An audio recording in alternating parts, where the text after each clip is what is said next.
Communicating to yourself, almost like self-talking before the play, before the offense even gets set up. That's putting you in position to make plays and play fast. So just knowing what you need to do, going through all the checks in your head before the ball is snapped is going to let you play fast. Did you ever imagine this would be the situation facing you in your rookie season, so early into your rookie season?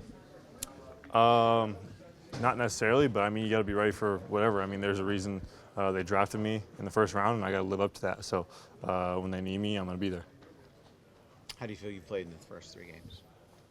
Pretty solid. I think I've done exactly what the coaches have asked me to do, just be consistent, and that's the biggest thing. I mean, you got to be consistent week in and week out. It doesn't matter what you did last week, the week before, the first week. None of that matters now. It's what I do this week. What has been the biggest learning curve on the field? I couldn't tell you. I couldn't pick out one thing. Just making sure you're ahead of the ball. Make sure you're ahead of the snap. How does Sean help you during the week? Not necessarily game day, but how does he help you during the week? Well, I mean, he's still even if he's not playing, doing whatever. I mean, he's still there to help me along and do whatever he needs. I mean, he's got to get his body right, all that stuff. But you wouldn't think he's doing all the mental stuff in his head anyways. Do you think they put you guys next to each other on purpose? I don't know. Maybe, probably. I mean, there's probably a reason for it. Leighton, the time you missed in preseason, what did you do to try to stay ready? Kind of late in camp when you had to go in. Mental reps, all that. I mean, the mental reps are just as important as the physical reps. So if you're not running around on the field out there, you got to be keeping up with the mental side of the game, and that's extremely important.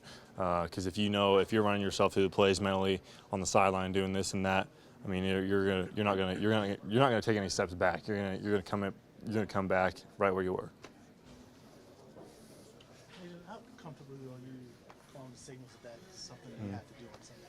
I feel completely comfortable and confident in my ability to do that. Again, just doing what the coaches asked me to do, and just keep my head up about it with a smile on my face and being confident with it. What has Sean taught you about that? Not just how you play, but also how you communicate and talk. I mean, that's everything. If you have everybody on the field and you're talking to them and everybody's on the same page, that puts you in a position to be successful on that play. And so it's play in and play out. It's a whole game process. It's for that 60 minutes. I mean, you got to keep going. You got to be on your stuff the whole entire time. Because I mean, the second you take a step back and you start relaxing, that's when they're going to get one. Will there be more people on the bus this week? I don't think anybody's coming. Dan's hungry. Yep, all busy. Noon kickoff. What do you remember your first start at Boise? And what Yeah. emotions going into it or anything like that? Yeah, I mean, it was still the same thing. I mean, just preparing myself to be ready. Ultimately, that's what you got to do every single game, every single week, every single day. Going out there and practice, going out for the walkthroughs, that's what you got to do. You got to prepare yourself and get yourself right mentally and physically to do that and to go take care of business. So in college, that was last year, so that was my first start. So that was kind of more recent. But, it's the same thing. Just keep taking a professional approach to it.